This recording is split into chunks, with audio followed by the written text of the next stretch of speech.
tous et bienvenue pour le 3e podcast du Comics Corner qui est le Corner Club. Aujourd'hui on va avoir un thème assez particulier, on va parler des mutantes et non que des mutants avec des hommes et des femmes, donc c'est trop cool, on a respecté un peu la parité. Encore et toujours, désolé, on a toujours le même invité, c'est Jimmy. Merci pour autant de chaleur. Salut, ça va très bien, salut tout le monde. Très content aujourd'hui de pouvoir parler des X-Men, en particulier des personnages féminins dans les X-Men, parce que c'est des personnages avec qui j'ai grandi et j'ai tout simplement hâte d'en parler. Super. Voilà. On a avec nous aussi Alexandra. Salut, enchantée. Du coup, moi je suis étudiante en cinéma, donc je vais surtout parler des films X-Men et de la représentation des mutantes au cinéma. Et donc je fais mon mémoire sur X-Men.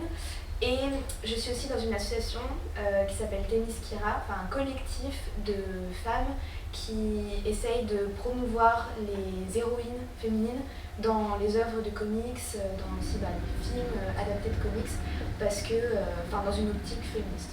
Super. Et Maxime. Voilà, donc moi c'est Maxime Garbarini, je suis auteur et dessinateur d'un comics qui est sorti l'an dernier qui s'appelle Heroix, et je suis lecteur des X-Men depuis 1983. Voilà, et je suis assez fan. 18e siècle quoi. Ouais, voilà. Et je suis assez fan des personnages féminins, notamment effectivement dans les X-Men, puisqu'elles sont hyper nombreuses et c'est, comme on dit, the best X-Men are women. C'est ça, voilà. C'était un peu pourquoi on est parti sur ce sujet-là. À la base, on voulait suivre un peu l'actualité avec The New Mutant, mais bon, c'est compliqué en ce moment avec le virus de savoir quand il allait sortir. Mais on en parle quand même parce qu'on a aussi des gros fans ici. Première question, quand on vous dit mutante, à qui vous pensez directement? Peut-être honneur aux filles, Alexandra. Je pense que la première à laquelle on pense, c'est Storm. Ok. Ok. Parce que elle est. Jean Grey aussi là depuis le début, mais. Jean Grey a une histoire plus compliquée, alors que si on dit. Mutant Municipal, en tout cas, si on dit X-Men, Storm, pour moi, c'est vraiment la plus emblématique. Celle qui représente le plus les femmes dans X-Men. Exactement. Ok. Surtout que c'est un personnage très positif et qui a une histoire qui a été vraiment développée, qui n'est pas juste reléguée sur le côté pour dire on a mis une femme là quand même. Et elle est là dès le début, elle a des pouvoirs super intéressants. Donc pour moi c'est clairement la plus emblématique. Ok, super. Et en fait je te rejoins un peu Alexandra parce que contrairement à Jean Grey dont on a vu l'évolution, parce que le comics est apparu dans les années 50, donc elle avait un peu un rôle on va dire presque potiche au début. Elle, Storm, quand elle est arrivée, tout de suite elle était la fille badass. Elle était une femme en fait. D'ailleurs dans sa première apparition elle est nue, elle a juste ses cheveux et ses bijoux elle a quand même des bijoux, c'est bien. Voilà, non mais ce que je veux dire c'est qu'elle apparaît en tant que femme tout de suite accomplie on va dire, et surtout elle n'a pas forcément besoin des autres puisqu'elle est considérée dans la région où elle vit à l'époque comme une déesse, et elle se considère elle-même comme une déesse, donc elle est vraiment une mutante mais qui se suffit à elle-même, contrairement à Jean qui était la petite copine de Scott, l'élève de Xavier, etc., qui vivait un peu plus à travers les personnages masculins. Et effectivement, Storm me vient vite à l'esprit quand on parle de mutantes, mais il y en a tellement, je vais essayer de vraiment... Ça va être cool. Ça va être dur d'en choisir une.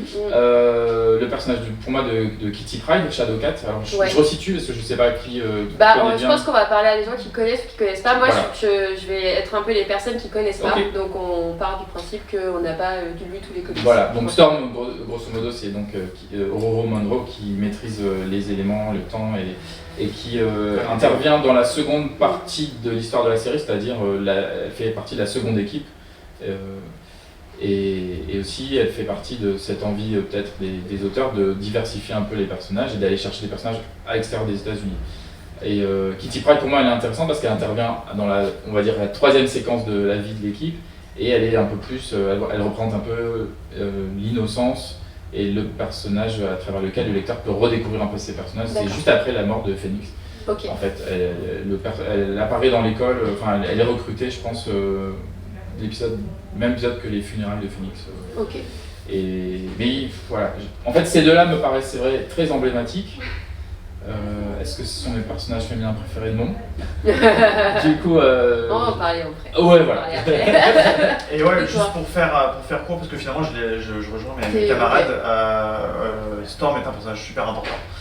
vraiment, et qui a ce côté. C'est vrai que j'avais jamais eu cette lecture-là de effectivement, c'est un personnage qui suffit à lui-même, et c'est en ça que c'est un personnage féminin fort dans le X-Men.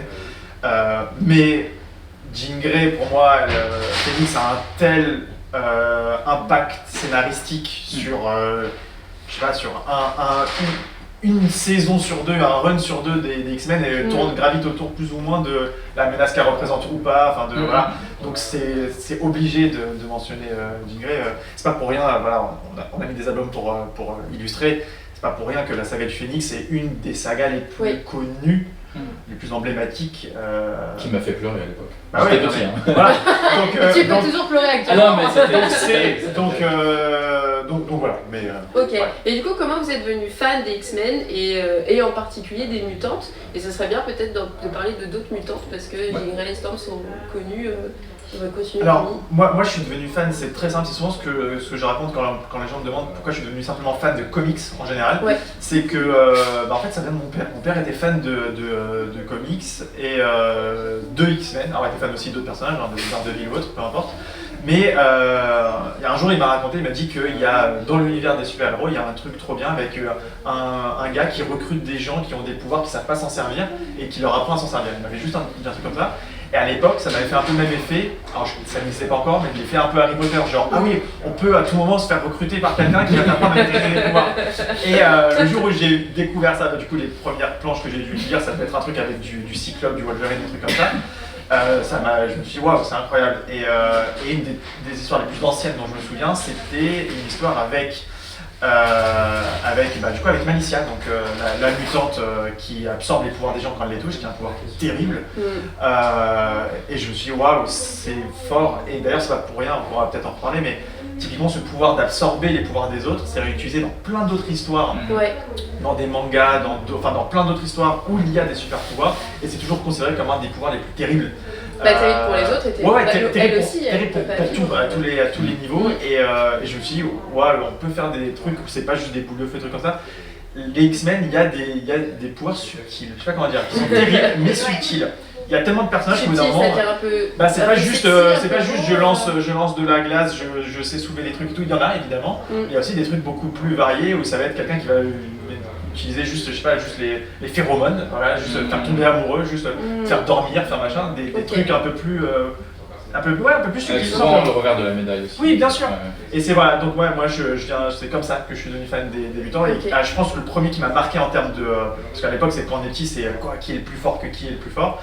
Je crois que c'est Malicia, je me suis dit waouh, en fait c'est en la main de n'importe quel mutant très puissant, elle gagne, elle a gagné, c'était fini. Mutant ou pas d'ailleurs. Ouais, mutant ou pas, peu importe, elle gagne. Donc voilà. Ok, vas-y Alexandra. Moi aussi c'est un peu ça, vraiment le côté subtil, les pouvoirs etc. qui m'intéressaient, mais en fait moi du coup je lisais pas de comics. T'es plus rentrée dans l'univers via les films. Voilà, j'ai commencé par les films et après du coup j'ai voulu lire des comics parce qu'il n'y avait pas assez de films. et en fait, donc moi j'ai 21 ans, donc le premier X-Men que j'ai vu c'était X-Men First Class. Ça passait à la télé et j'en entendais parler depuis longtemps. Et du coup je me suis demandé, je me suis dit je vais regarder ce que c'est. Et en fait j'aimais pas les films de super-héros. Je détestais ça, je n'avais pas vu énormément, honnêtement.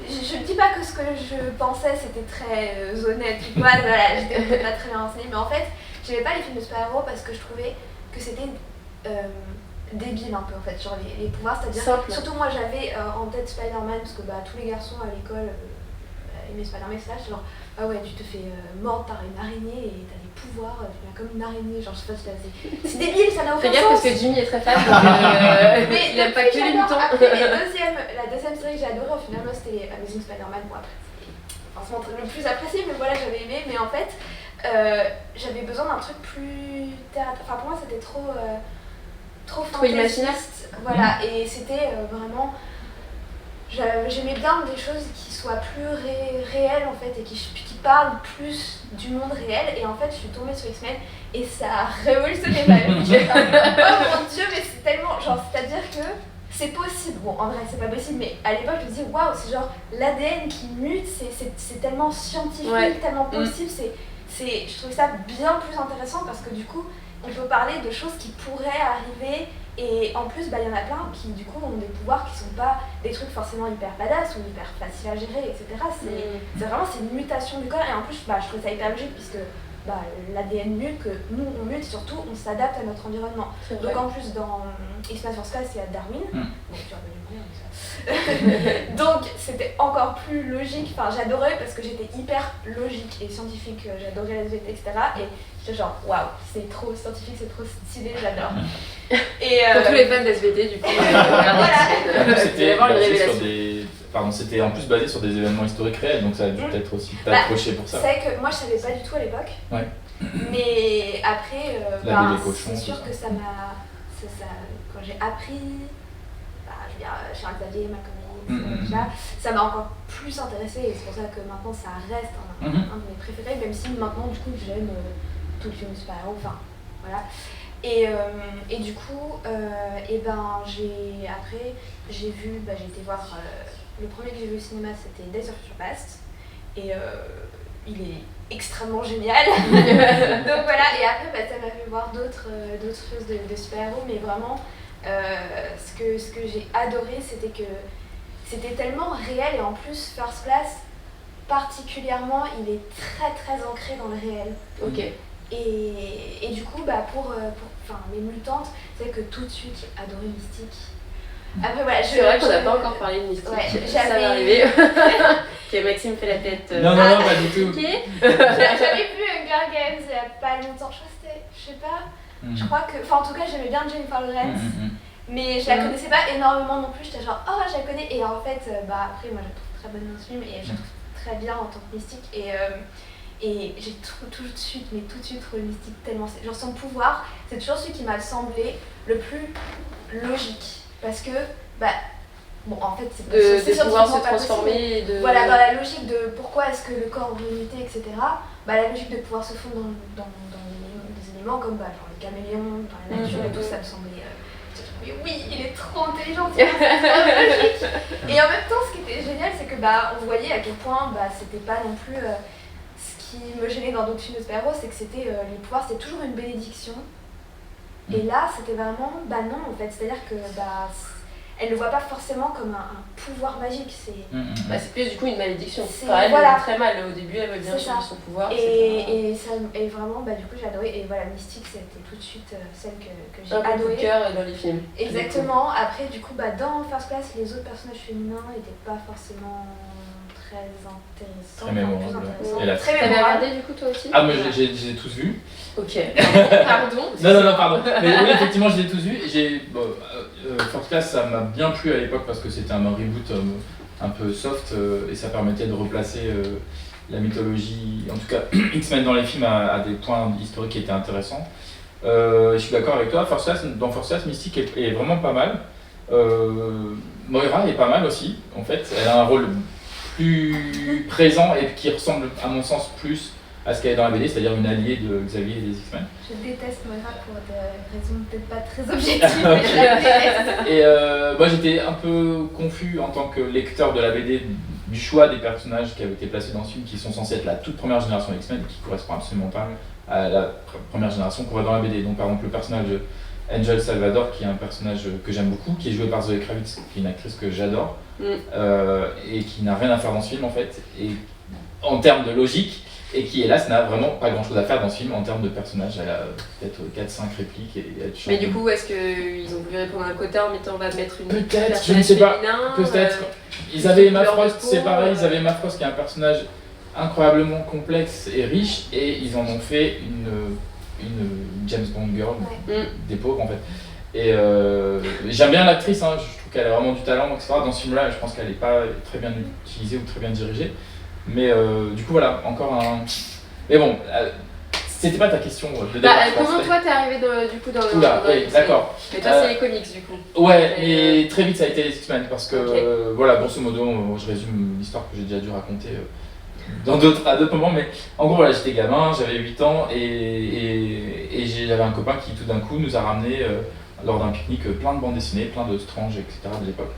Et j'ai accroché tout de suite avec les séries qui mettent en scène les équipes C'est ce côté un peu famille recomposée qui me parlait à l'époque, et toujours d'ailleurs. Et le côté aussi très disparate. Les X-Men, ça a tout de suite été un gars qui est bleu, un autre qui parle avec des mots russes, une nana qui est noire et qui a des cheveux blancs. Très cosmopolite. Le côté, voilà. Qu'on peut se retrouver facilement dans chacun. Quoi. Et tout à fait. Et en parallèle, j'ai tout de suite bien aimé une autre série de chez DC qui s'appelle Légion of super-héros, et qui était aussi à son âge d'or et à peu près à la même époque que les X-Men. Et qui, pareil, avait un casting complètement improbable avec je crois qu'ils ont 25 membres dans l'équipe, à peu près en moyenne. Et pareil, il y a des personnages de toutes les planètes, de tous les types de corps, tous les types d'ethnie, de physique, etc. Et c'est super intéressant quand on est petit, je pense, d'être confronté à ce genre de diversité. Et moi, pour faire très court, en fait, dans ma famille, je suis le seul à être bronzé comme ça. Je viens d'une famille du Nord où tous mes cousins sont blonds aux yeux bleus quasiment. J'exagère, mais bon, c'est un peu ça. Et du coup, voir que tu peux faire... Je suis pas tout seul. Non, mais voilà, tu peux voir des familles où tout le monde est différent. Je trouve ça super intéressant. Je pense que ça a dû jouer. Et alors, les mutants, pourquoi elles n'ont plus que les autres? Tout simplement parce que je pense que Chris Claremont, qui était l'auteur de la série à l'époque, et qui a vraiment fait de cette série un incontournable, avait vraiment une attention particulière pour les personnages féminins, et il les prenait au sérieux et il leur donnait vraiment des choses à dire, des choses à faire, il les faisait vraiment évoluer. Ce qui est un des seuls à l'époque, au début du comics. Alors, je sais pas parce que du coup je lisais un peu moins attentivement les autres séries, mais tout de suite ces personnages féminins ont eu une profondeur, ont eu des failles, ont eu des doutes. Je veux dire, quand tu vois les premiers épisodes où on découvre que Storm est claustrophobe, moi je trouve ça génial. Je me dis, elle a un tel pouvoir, elle est tellement puissante et finalement elle a une fragilité terrible.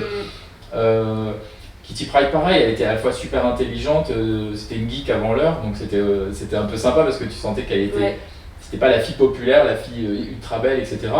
Et elle avait ce pouvoir qu'elle contrôlait pas, et puis elle a tout de suite été l'enjeu en plus. Alors, je vais rentrer un peu dans le détail. Quand elle est apparue dans la série, elle a été l'enjeu de qui va la recruter en premier, Emma Frost, Emma Frost donc, qui était dans le club des damnés, qui est un peu le club ennemi des X-Men, ou les X-Men. Et donc elle a tout de suite eu ce rôle pivot. Emma Frost est tout de suite devenue un personnage hyper intéressant parce qu'elle a été montrée comme une rivale très très puissante du professeur Xavier. Elle était télépathe, elle était quasiment aussi douée que lui. Elle était capable de manipuler les autres. Enfin, on voyait un peu la face cachée de ce qu'aurait pu avec Xavier s'il avait mal tourné. Et donc très vite, en fait, je pense que Chris Claremont a misé beaucoup sur les personnages féminins. La façon dont il a fait venir aussi le personnage de Mariko Yoshida, si je ne me trompe pas, donc l'épouse qu'aurait dû épouser Wolverine, donc qui n'est pas une mutante, donc là je...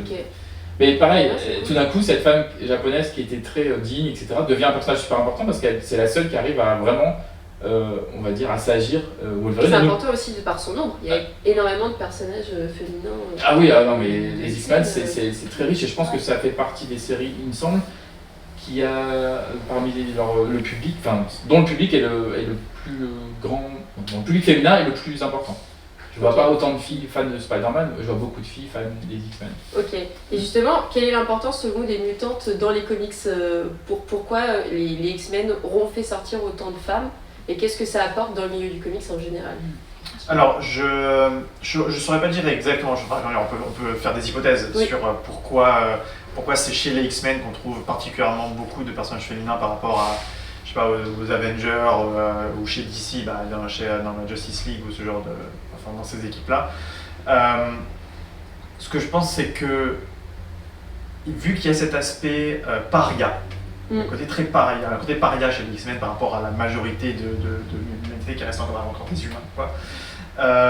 C'était l'occasion de mettre dans cette équipe les gens qui, même s'ils n'avaient pas cette différence, donc ce gène, seraient d'une façon ou d'une autre des mises à l'écart ou des des inférieurs, mais voilà, des victimes en fait, tout simplement. Ouais, des minorités et des potentielles victimes. Donc c'est pour ça que chez X-Men, c'est pour ça que c'est aussi dans X-Men qu'on trouve aussi beaucoup justement de pas blancs de toutes sortes, qu'on trouve des personnages avec des physiques qui, même s'ils n'avaient pas une mutation, des physiques un peu improbables, qui passent pas partout, quoi. Soit des trop grands, soit des trop petits, soit des... voilà, il y en a une qui n'ont pas de corps, enfin je veux dire, il y a un moment, voilà. Et donc, du coup, c'est absolument pas surprenant quand on se dit, ok, bon bah, c'est une équipe, c'est une grande famille où on va trouver des gens, des laissés pour compte et tout ça, que de dire, bah ouais, il va y avoir beaucoup de femmes, enfin, en tout cas, qu'il y aura une représentation plus juste de la parité, en fait, tout simplement. Et ouais, ça se voit d'ailleurs quand on prend la toute dernière représentation populaire, ça a été avec New Mutants. Il y a 3 hommes au casting du film. Il y a 2, on voit le père de Sarah Brightman, mais en tout cas, sinon il y a 2 hommes. Le reste, c'est que des femmes. Et du coup, je trouve pas, ça me semble absolument pas choquant, et je pense que ça d'ailleurs ça ne m'a pas marqué l'équipe. Dans l'historique des New Mutants, ça a souvent été le cas. Oui, les personnages masculins sont toujours. Mais les gens qui ont été voir le film au cinéma, je suis même pas sûr qu'ils ont tilté sur ça, parce qu'en fait, finalement, c'est peut-être naturel, finalement, de se dire. Alors qu'à l'inverse, si le premier film Avenger, il y avait une équipe que de femmes, quasiment, en prenant que des personnages féminins des Avengers, peut-être que ça aurait fait. Alors qu'ils ont mis les femmes à la fin, où tu vois, dans les derniers films, on s'est dit là, il y a plein de femmes. C'était une blague. Voilà, le moment féministe du film, c'était un bon moment, mais un peu. Voilà, du coup, à l'inverse, pour rester juste pour finir, du coup, dans New Mutants, il y a quasiment que des personnages féminins. Et ça passe de façon complètement naturelle. Et je pense que ça n'aurait pas marché avec autre chose que l'univers mutant. Parce que dès le début, ça a été instauré comme ça. C'est une hypothèse encore. C'est possible, ouais. C'est intéressant de voir comment, quand ils ont décidé d'intégrer les mutants dans l'univers Marvel actuel, comment ils vont gérer un peu ça. Je suis impatient de voir en fait s'ils vont vraiment de nouveau miser sur Xavier, Magneto, Wolverine, ou s'ils vont faire autre chose aussi que miser sur Jean Grey et Mystique, et qu'ils vont se rappeler qu'il y a aussi Storm, il y a aussi Rogue, il y a aussi Kitty Pryde, et que tous ces personnages-là ont aussi plein de choses à raconter, plein de choses à dire. Et justement, est-ce que vous trouvez qu'on parle tout le temps des mêmes mutantes? Est-ce que vous en avez un peu marre de voir tout le temps Storm ou Jean Grey? Historiquement, c'est celles qui sont les plus connues, et c'est quoi les différences aujourd'hui? C'est vrai que après les X-Men, c'est des blockbusters. Donc du coup, moi, je vais parler en termes en même temps de marketing et de cinéma. Les blockbusters, ça doit appliquer une recette. Et au final, je pense que Bryan Singer avait peut-être plus de liberté quand il a fait le premier X-Men, mais après ça a mis un précédent, surtout vu le succès, en tout cas financier que ça a été. Ça s'est tout de suite imposé comme blockbuster et pas film de super-héros, mais par exemple on avait parlé de Blade avant, qui soit un petit peu plus indépendant, on va dire. Ça s'est imposé comme ça doit être des blockbusters. Donc c'est resté dans la logique blockbuster alors que ça aurait pu en sortir. Et en fait, du coup, dans une logique de blockbuster, on prend ce qui marche. On essaye de parler maintenant beaucoup à la nostalgie des gens. Donc il faut appeler au... Surtout que les X-Men, les comics, ça reste quand même pas les plus connus. Les comics, je veux dire, par exemple... Il y a plus de gens qui vont aller peut-être regarder s'intéresser aux autres personnages d'Avengers que ceux qu'on connaît, que les X-Men. C'est plus quand même pour les fans de comics, les X-Men, alors que d'autres sont plus accessibles. C'est sûr. Donc, du coup... Donc selon toi, c'est pour ça qu'on voit que Storm... Je pense que c'est pour ça, parce que en fait, ils appliquent une recette de blockbuster, il faut que ça marche, il faut que ce soit commercial, et aussi, souvent, c'est pas forcément la liberté du réalisateur. Oui, bien sûr. Donc, c'est des choses imposées, et donc, après... par exemple, dans First Class, ils essayent d'ajouter des personnages qu'on ne connaît pas forcément, Angel. Bon, après, elle est très mal gérée, ça n'a rien. C'est encore un autre truc. Elle est écoutée après. Bon, voilà, c'est pas... Mais en fait, c'est vrai que ce qui est dommage, c'est plutôt... il faut qu'ils se basent, dans une logique de blockbuster, sur des personnages connus. Ok. En tout cas, le MCU, c'est à part, parce que le MCU, ils marchent de toute façon, en fait.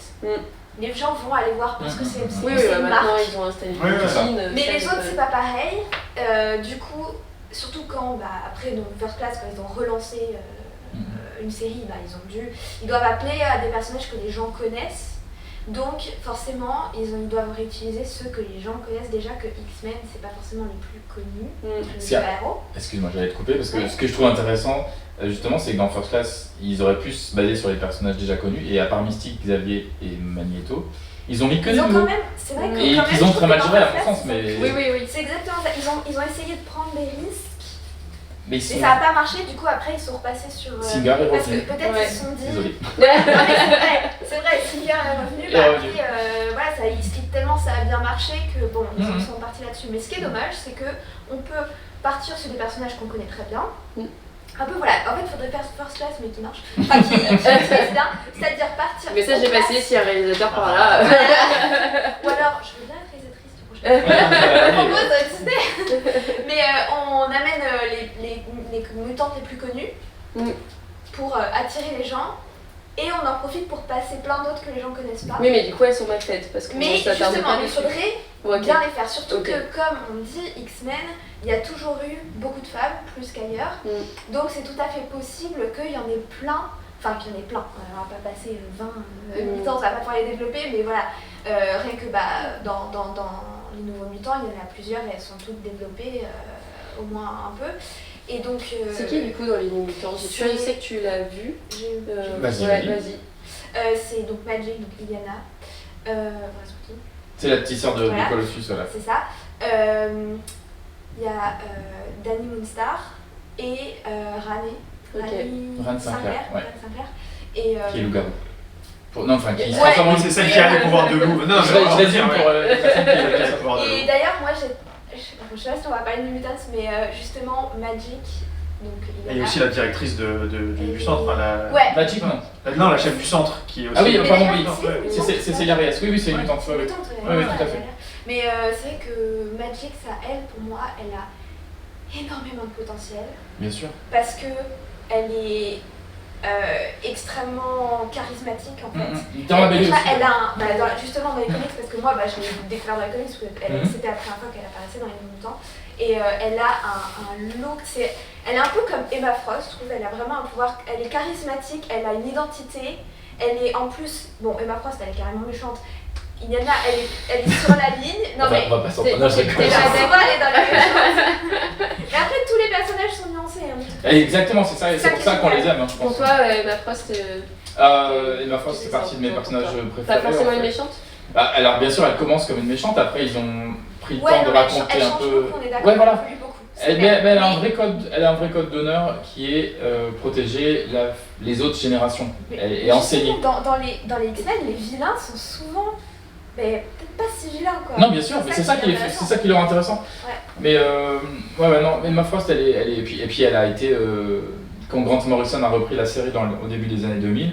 Il en a fait vraiment. Bon, alors elle s'est toujours baladée un peu en lingerie parce que c'était le code de. Mais d'ailleurs, ils en jouent ils se font souvent des blagues par rapport à ça. Oui, voilà. Et donc, elle est devenue un peu une sorte de sexe symbole, on va dire négatif. Et puis, en revers de Jean Grey, qui était un peu la girl next door, la petite amie idéale, même si elle a un peu des problèmes. Oui, bon. Mais. C'est un fire, hein, le putain. Mais Emma Frost, en tant que, je veux dire, proviseur, parce qu'elle avait sa propre école, et en tant que formatrice de la future génération mutante, elle est super intéressante. Et bien sûr, elle a ses motivations, mais elle est implacable, impitoyable, elle est manipulatrice. Et c'est rigolo que tu rejoins Magic et elle, parce qu'en fait, dans la BD, ce qui est parfois un peu caricaturé, c'est qu'elles sont montrées comme des bitches en fait. Okay. Et Illyana, elle n'a pas toujours été que ça en fait. Et dans le film, j'ai adoré le film pour ma part. Il la montre vraiment comme ça. J'ai trouvé que c'était intéressant parce que du coup, ça la distingue vraiment des deux autres personnages féminins, donc il n'y a pas de souci. Mais dans la BD, elle est passée par plein d'étapes où c'est dû à plusieurs scénaristes ou c'est Non, je pense que c'est son évolution. En fait, elle a une histoire tellement complexe, Illyana. Elle a été élevée dans les nains, donc genre en enfer. Voilà, elle a été élevée dans une sorte d'enfance. Donc niveau stabilité mentale, ça se place là. Et puis voilà, et puis elle est décédée, elle est revenue à la vie. Ça dans l'univers de Batman, on connaît. Oui, voilà, c'est ça. Et tout. J'imagine très bien. Mais c'est vrai que c'est un personnage intéressant. Moi, je regrette un petit peu en ce moment dans les comics, c'est c'est un peu le syndrome Wolverine, quoi. Ils la mettent partout. Depuis qu'elle a son nouveau design qui est un peu en mode Final Fantasy avec sa grande épée, que j'aime beaucoup, hein, mais on sent qu'il la pousse. Oui. J'aime bien les personnages un peu plus nuancés, et je pense que des personnages comme Dani Moonstar qui a une histoire complètement ouf aussi, parce qu'elle est devenue une Valkyrie, elle a perdu ses pouvoirs, donc elle est complètement liée à la mythologie nordique, mais en même temps c'est une Cheyenne, si je dis pas de bêtises. Ouais, et bon bref, elle est hyper intéressante, et puis des personnages natifs américains, il n'y en a pas beaucoup non plus, donc t'as envie d'en voir plus. Dans les semaines, il y en a plus que... Dans les semaines, il y en a plus, je suis d'accord, ouais. C'était quoi la question? Non mais là on a plus trop de questions. D'accord. Mais Ok. c'est intéressant, t'as raison. Mais Non mais justement qui sont selon vous les oubliés? Parce que là il y a des Oh noms là qui là, liste, reviennent. Moi je j'ai suis lu d'accord, la mais liste. j'étais un peu déçue par la présentation. On a une part de sa fragilité dans certaines scènes, on voit qu'elle a peur quand même de quelque chose. C'est pas bien expliqué à mon sens, il manque des scènes. Le Blu-ray sort bientôt, donc Bon, après, on en saura plus. De toute façon, le montage est déjà.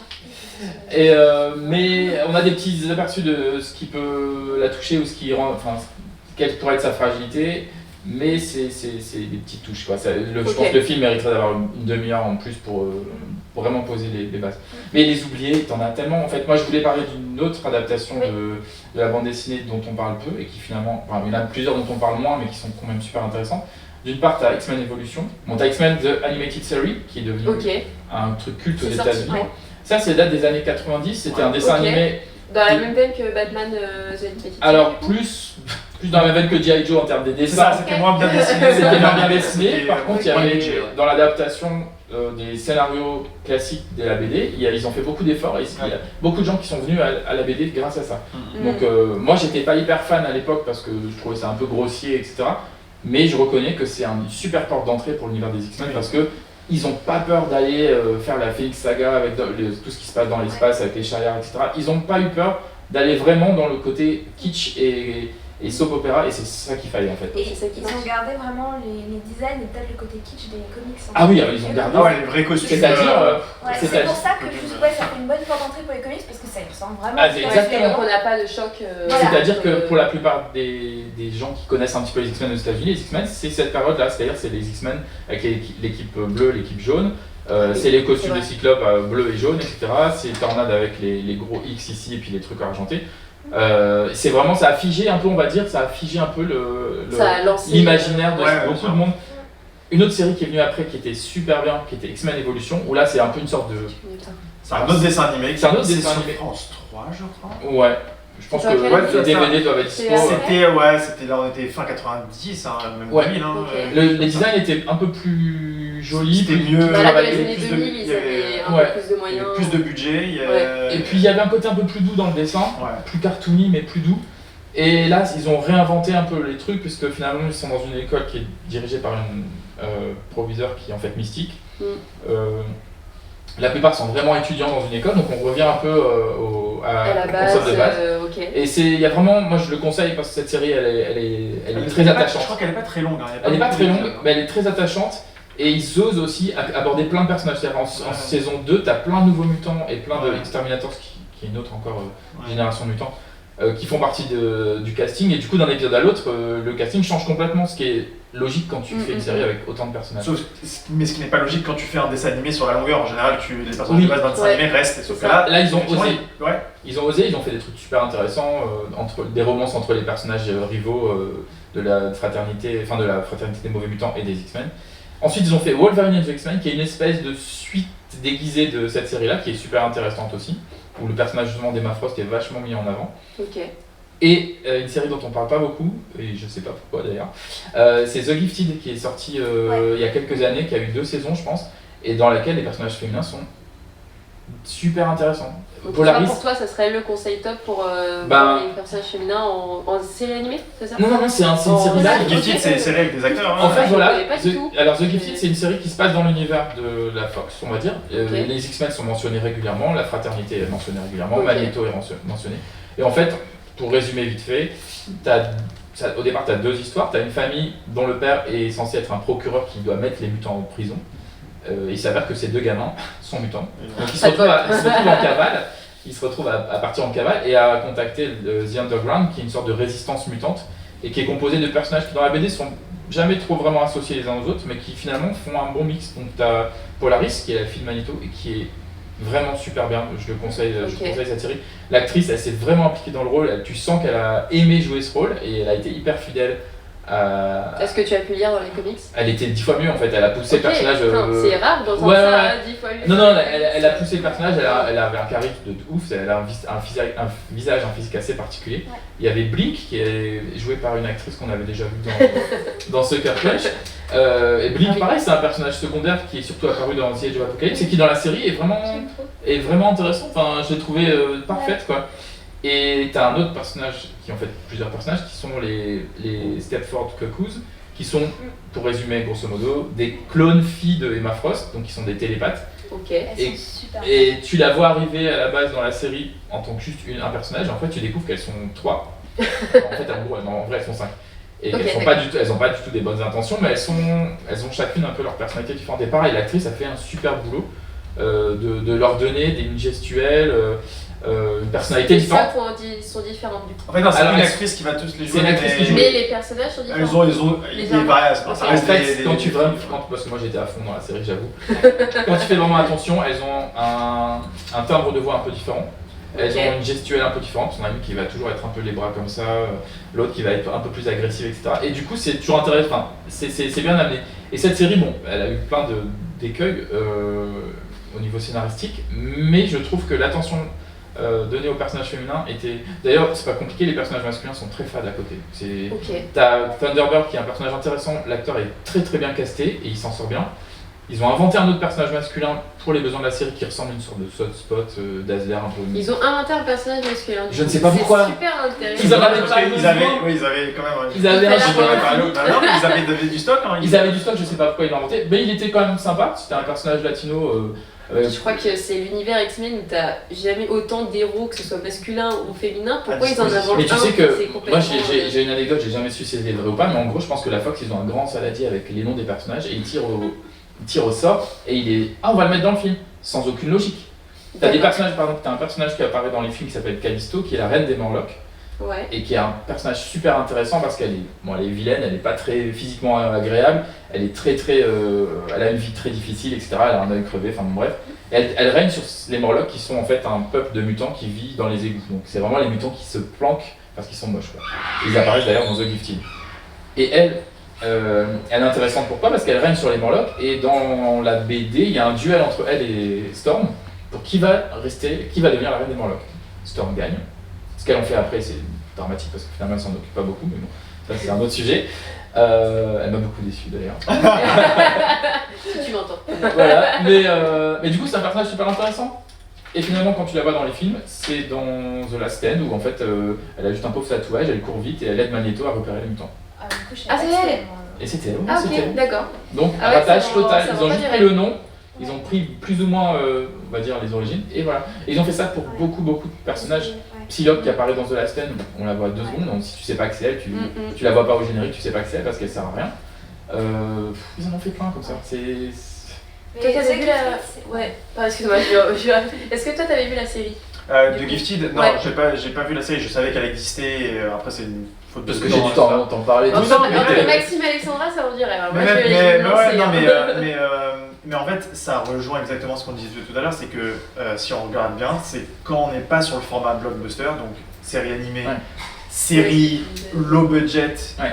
ou New Mutants, le film New Mutants qui n'a pas été fait comme un blockbuster, où tu vas avoir du coup des tentatives, pour le coup globalement réussies, d'utiliser des personnages du coup sous-exploités. Newton et, ne se veut pas comme un blockbuster. Ah non, New Mutants, je pense pas. Ok. D'ailleurs, c'est rigolo parce que j'ai eu les échos de beaucoup de gens, lecteurs, fans, etc., qui sont peut-être d'une génération plus jeune et qui se sont dit mais pourquoi ils veulent faire un film d'horreur de super-héros? Mais non, en fait, si tu lis les. C'est un peu vendu comme ça. Oui. Enfin, j'ai vu sur des Non, sites non, films d'horreur, mais tu tout à peux- fait. Mais... Mais en fait, il y a eu une incompréhension, je pense, de la part de certains publics, certain public, parce qu'en fait, s'ils n'ont pas lu le matériel d'origine, c'est de l'horreur en fait. Ah oui. C'est-à-dire que quand Ok. Bill Sienkiewicz a rejoint Chris Claremont pour dessiner les Nouveaux Mutants, il y a eu un espèce de virage à 180, Ouais. je sais jamais si Allez, 180 c'est bien, 180 c'est bien. 180, voilà, pardon, au niveau artistique, et c'est devenu un espèce de truc psychédélique, tripant, un peu lugubre,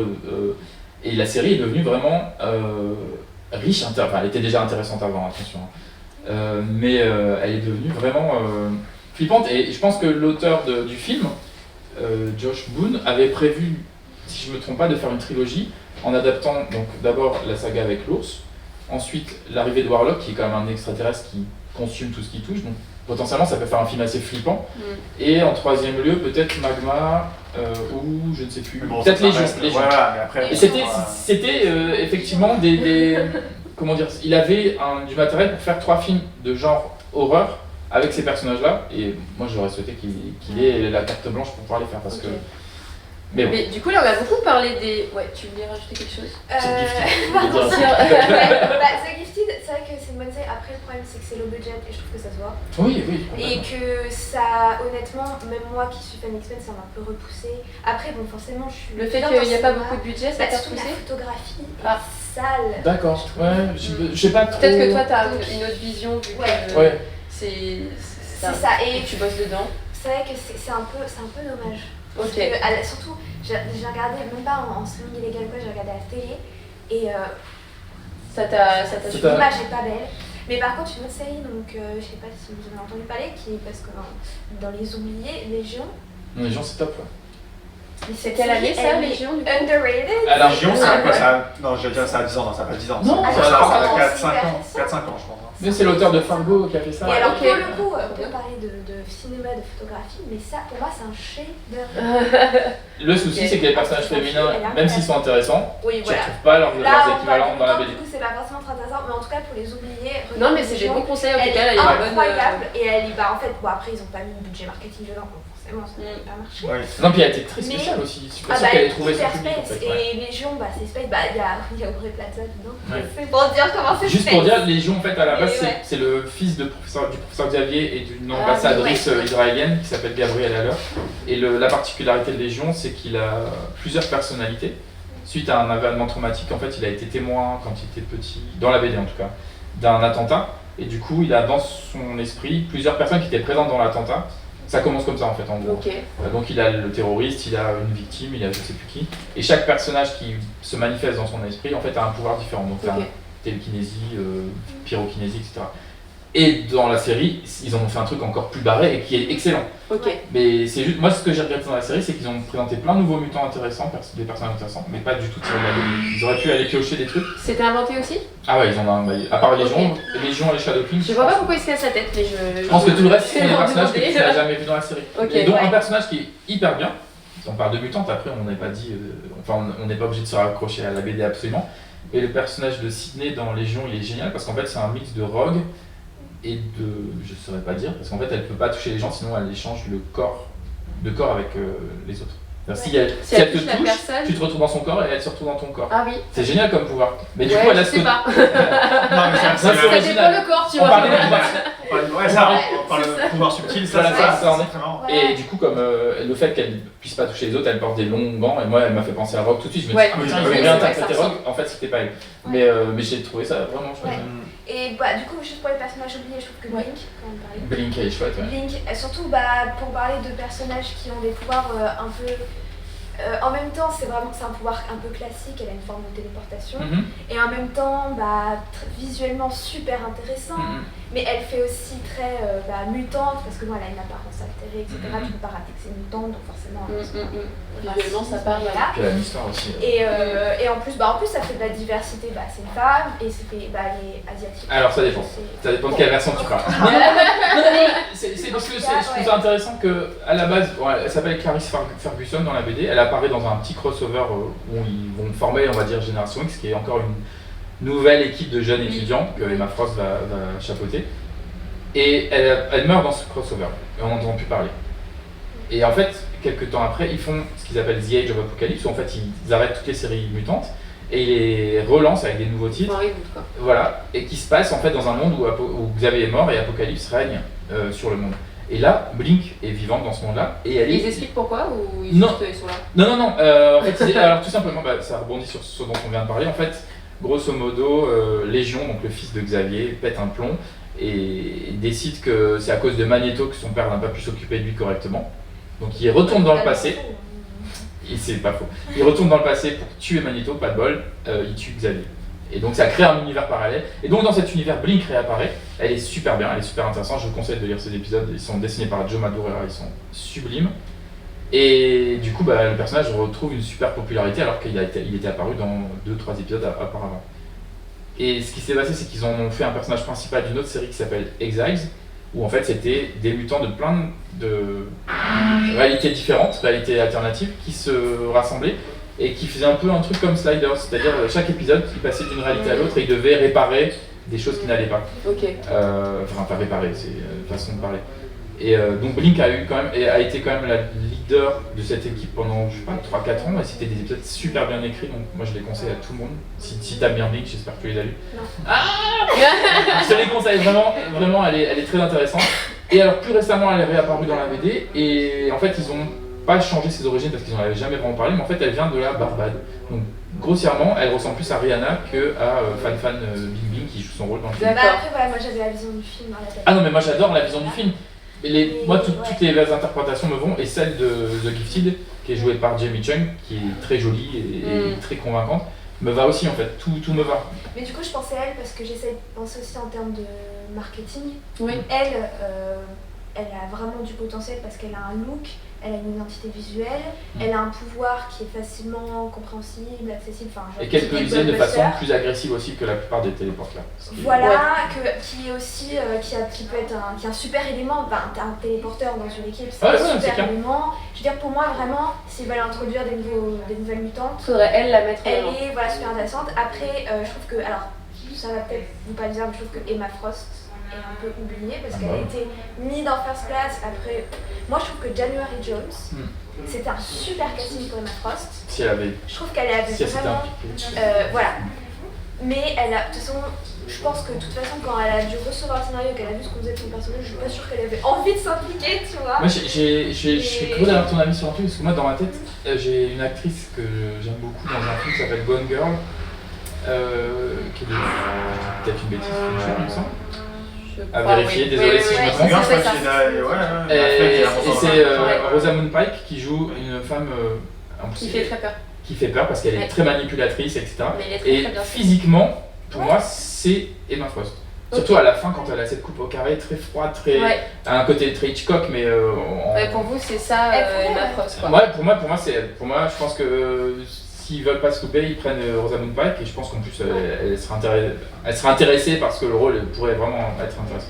Non, mais c'est. Mais Blink, je suis d'accord, quand tu la vois dans The Gifted, tu te dis bah oui, pourquoi elle n'est pas plus comme ça dans les films, parce qu'on a envie de plus. Ouais, puis voilà, elle a vraiment un potentiel marketing en fait. C'est ça, donc ça marche bien. D'ailleurs, je trouve que dans Days of Future Past, même si elle a, je crois qu'elle n'a pas de réplique, elle n'est pas très importante, elle était sur les posters, elle avait même des posters individuels, il me semble. Alors, et je trouve qu'elle marque, parce que elle a un style.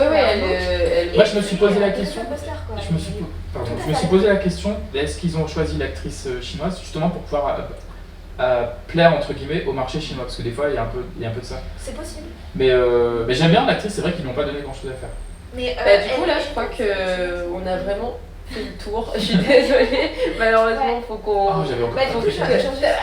Mais du coup, les concours aussi, je trouve que ça serait super. Les trois jumelles, les 5. Surtout qu'elles sont très souvent dans les comics en ce moment, les derniers. Ouais, elles sont très importantes. Et donc ça serait hyper intéressant. Par contre, il faudra vraiment que ce soit un réalisateur, en tout cas, qui veulent prendre des risques parce que forcément 3 ou 5 clones, etc. Bon, c'est pas. Voilà, c'est un peu compliqué. Mais c'est très très intéressant. Et moi je te vois juste une dernière minute. Vas-y. Parce que tu m'as pas posé la question, mais je vais lui il y en a une dernière. Non, pour moi l'oublier, mais vraiment ça va parler à pas grand monde. C'est Husk, qui est un personnage secondaire, mais qui est pour moi hyper charismatique et attachant. C'est en fait la petite sœur de Cannonball qu'on vient de voir dans Les Nouveaux Mutants, donc le personnage qui vole. Ok. Et elle a une personnalité un peu marrante parce qu'elle veut être la meilleure, elle a un peu ce côté un peu compétitif, etc. Et elle a un pouvoir hyper dégueulasse que j'adore. Puisqu'en fait, elle déchire sa peau, son extérieur, pour révéler autre chose en dessous. Donc ça peut être elle mue, mais elle sait jamais ce qu'il va avoir en dessous. Donc ça peut. Et en fonction des besoins.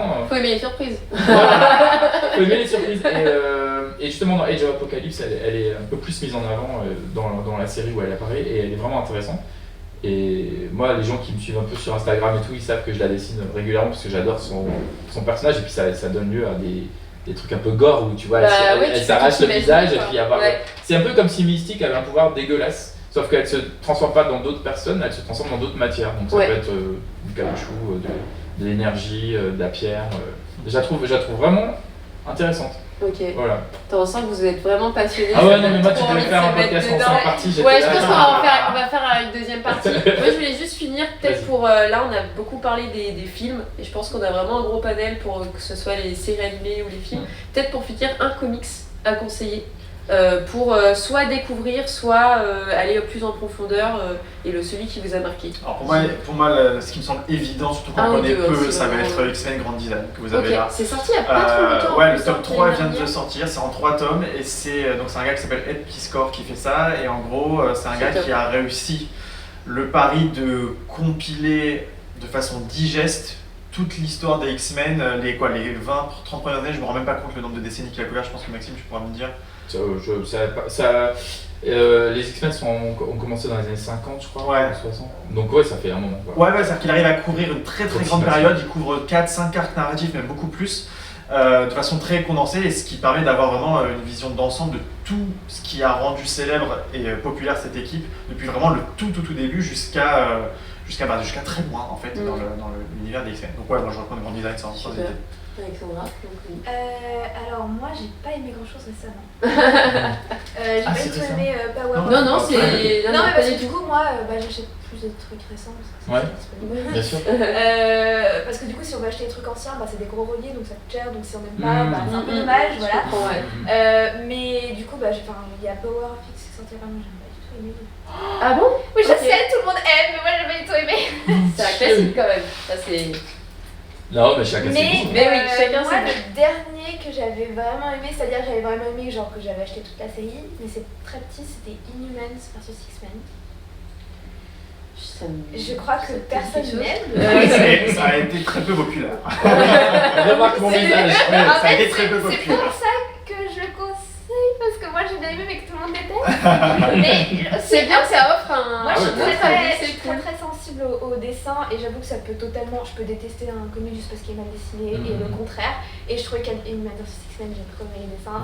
Et il y a Emma Frost. De toute façon, moi, dès qu'il y a. C'est ma mutante préférée ever. Je veux l'épouser, je veux qu'elle soit réelle.